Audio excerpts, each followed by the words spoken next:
1, 2, 3, 4, 5, 6. 6 bag.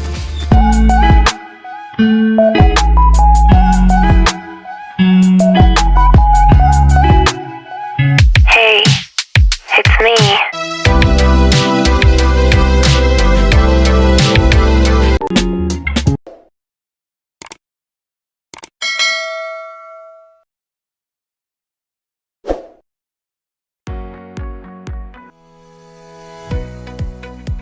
Ayan, hello guys! I'm yours truly, Piana Paz, at welcome po ulit kayo dito sa akin channel. Siyempre, ngayong araw po ay mag-aayos po kami ng paninda na aking pinamili ulit sa Baclaran.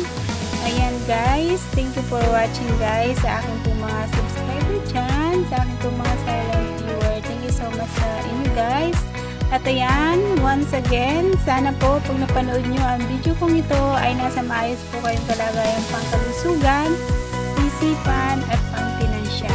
At ayan, at sa akin po mga kapwa tindera dyan, sana po makarami tayo na benta para lahat po tayo ay masaya. Ayan, diba pag marami tayong benta talaga namang napakasaya, diba? At sulit na sulit yung ating pagod sa maghapon pag marami tayong benta. At syempre, kapag marami tayong benta ay yung ating mga dream, yung ating mga pangarap ay unti-unti po natin nakakamit. Katulad ko po, hindi ko rin po inaakala nung bago pa ako nagtitinda na yung pong aking mga dating pinapangarap lang ay aking pong mga kamtan at yung po ay dahil dito sa aking pagtitinda.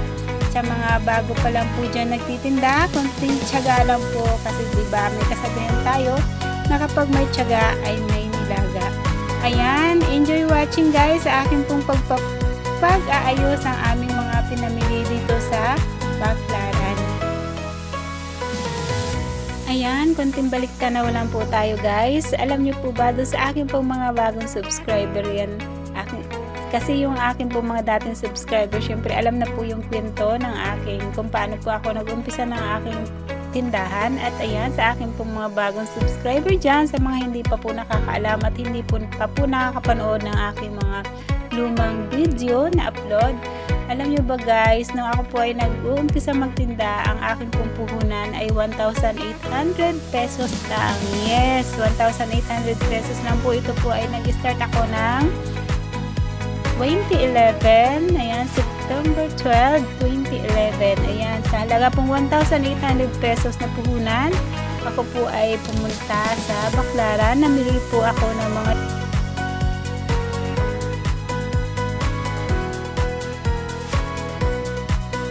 laruan at saka po mga CD tape. Nung po mga panahon na yun ay usong-uso pa po yung mga CD, yung mga VCD playing. At alam nyo ba kung bakit ako nakaisip ng ganyang paninda? Kasi unang-una po yan na po ay nakuha ko sa aming pansarili. Yung pansarili sa amin mismo, sa loob mismo ng aming tahanan. At yan po ay dahil sa aking mga anak. Siyempre na tayo, inspirasyon natin yung ating mga anak. Kasi unang-una po, kaya naisipan ko na magtinda ng mga ganitong mga paninda, yung mga dry goods. Yan po ay kapag lumalabas po kaming mag-ina, kung pupunta po kami ng mall, or yun, nung mga time na yun ay meron pa dito Uniwide sa Sukat. Ayan, pupunta po kami ng Uniwide Sukat. At pagkakapunta po namin doon, hindi po kami pwedeng uuwi na walang dalang laruan at saka mga CD. Kasi po yung mga laruan, syempre, mga bata, pag nakakita ng laruan, gustong-gusto po nila yung mga laruan. Syempre, pag pupunta po tayo ng mga mall noon, syempre yung bagong sahod yung ating mister para po tayo may pambili. Then, after po ng pambili namin ng kunang laruan sa aking mga anak, yun po ay mga CD. Bumibili po ako para banding na rin po yan ng aming pamilya tuwing hapon o kahit buong maghapon. Kasi ang meron naman tayong CDs na kung natatandaan nyo sa isang tape ay meron po tayong mga 12 movie o 10 movies sa isang tape lang po. Kaya paulit-ulit lang din po pinapanood namin yan kasi yan po na yung pinakambanding namin dito sa bahay. Then kapag lumabas po ulit kami, ganun pa rin po palagi yung aming routine, bibili ng laruan at ng CD bago po umuwi. Kaya po naisip ko bakit kaya hindi na lang ako magtinda ng CD at saka mga laruan kasi yun naman yung talagang banding ng aming pamilya. At ayan nga po, sa totoo lang po nung mga time na yun, na nag-start po ako magtinda, yan po ay ako po ay may kasalukuyang pang nararamdaman na sakit noon. Nagpapagaling pa po ako noon sa sakit, sa naging sakit ko.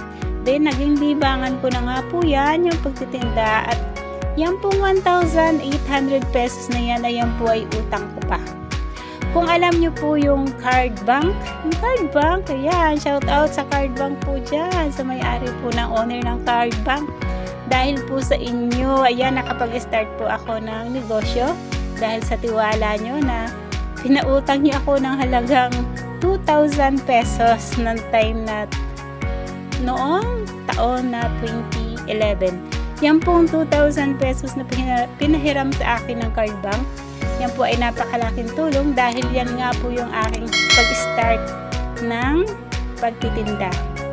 Then, ayun nga po, nagkwento na naman ako. Ito po ay trivia.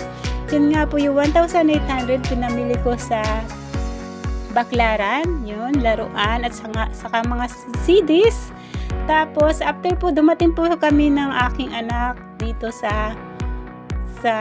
ulit sa bahay. Kasi, di ba, 2,000 yung aking inutang, naging 1,800 na lang yun kasi nabawasan syempre ng pamasahe, nabawasan ng merienda at pagkain ng aking anak na kasama. Syempre, alam mo naman, yun naman ang mga bata at pag lalabas tayo, hindi pwedeng hindi natin sila ikakain. Kaya yun, naging 1,800 pesos na lang po talaga yung aking puhunan.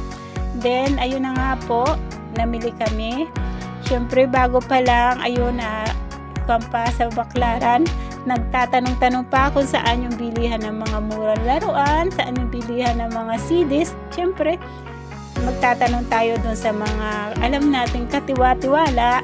Tapos kasi, di ba, ng mga time na yun, marami pang manluloko noon, marami pang mga manluloko dyan ng mga time na yun. Tapos, syempre, nagtatanong ako ay sa mga guard ng mall kung saan yun. Then, syempre, tinuturo ako doon. Then, after po namin ng pamili, pagbalik po namin, mga 12 na po yun. Then, pagdating po namin dito sa harapan ng aming bahay, bandang stage po dito sa basketball court. Kasi, sa mga nakakaalam po, ito pong labas ng aming tindahan ay mismong basketball court na. Ayan, naglagay po ako doon ng lamesa. Yung lamesa po ay 1 meter ang haba at 1 meter din po yung taas ng kanya screen kasi pinalagyan ko ng screen doon sa pinakalikod ng table. Then yun, doon po sa ibabaw ng lamesa na 1 meters ang haba at kalahating metro po yung lapad. Ayan. Doon po yun, nilagay ko po yung mga CDs. Tapos, yung mga laruan naman po ay nilagay ko doon sa screen, yung pinaka-isang screen pataas. Yan. Wala po kasi akong picture nung mga time na yun. Siyempre, nung mga time na yun, napakahirap pa ng buhay.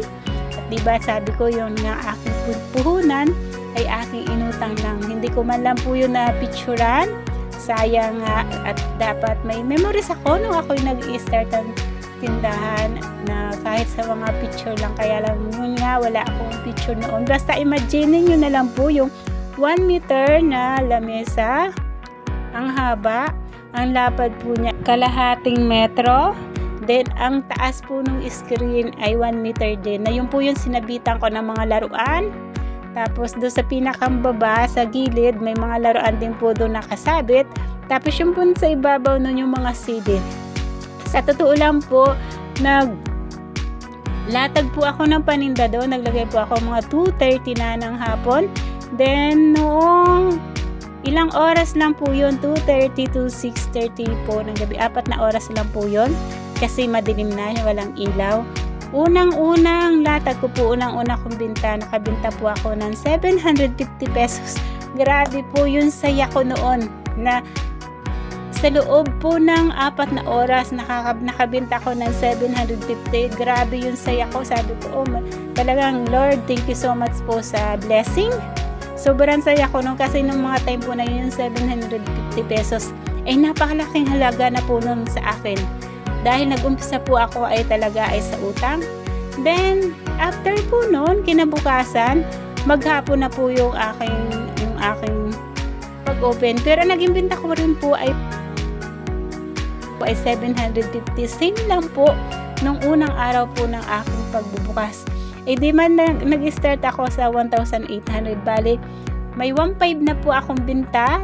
Yung 1,500 po na yun, binawasan ko po ng pambili ng bigas at saka ng ulam. Laking pasasalamat ko po nung kasi nakakatulong na ako sa aking nung first time na makakatulong ako sa aking mister sa mga gastusin na galing po sa aking tindahan talaga. Ito yung tindahan talaga na nag-click. Bagamat may mga una, hindi pala first time yun na nakatulong kasi bago nga pala ako mag-start na itong tindahan na ito ay marami akong sinubukan pang iba-ibang klase ng paninda. Kumbaga yun yung first time ko na dito sa ganitong klaseng paninda na nakatulong ako sa budget dito sa aking mister. At ayan na po yun, nagtuloy-tuloy na po yun. Hanggang sa nakabili na po ako ng mga tsinelas, mga payong accessories, cellphone accessories, rubber shoes, at kung ano-ano na po mga paninda po yung akin na idagdag. Hanggang sa lumaki na po ito ng lumaki yung aking tindahan. Malapit matapos yung video ko, napapakwento naman ako, napakahaba na naman ang aking kwento. Ayan, at talaga pong nagpapasalamat po talaga ako dahil noong binigay po yung ganong klase na itong paninda na ito sa akin, hindi ko rin po expected na magkiklik siya. Kumbaga, try lang ako ng try kasi napakarami ko na nga pong paninda na nasubukan. Nag-umpisa po ako sa kung ano-ano pong klase ng mga kanin na akin pong niluluto. Then, at ayun nga po, nag-umpisa ako sa mga kanin na niluluto hanggang sa nagtinda po ako ng isda. Yan, nag-istinda po ako ng isda. Then, hindi rin po nag-click. Gumawa po ako ng mini canteen. Okay po yung mini canteen na yun. Napakalaki po ng tubo at napakaganda po ng tubuan dyan. Ang problema lang po talaga, ako lang po mag-isa, hindi din po kinaya ng katawan ko. Kaya itinigilan ko rin. Hanggang sa, ayan na, lumabas na yung nagkakasakit-sakit na ako. Then, nagpahinga ako, syempre, ng kung ano-anong paninda. Nagpagaling ako hanggang sa ito na nga po, na tinry ko na itong paninda na ito. Kasi nung habang may sakit po ako, iniisip po talaga na pag gumaling ako, ano ba yung klase ng paninda na pwede kong itinda? Kasi kung sa mga kakanin, kung sa mga hindi ko na po talaga kaya ang pagluluto.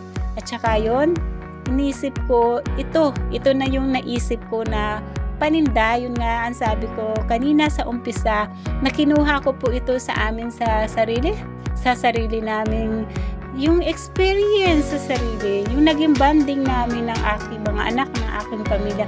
Doon ko po kinuha yung naisip kung ano po yung dapat kong itinda. At ayan, thanks God kasi yan, nag-click yung aming paninda. Ayan.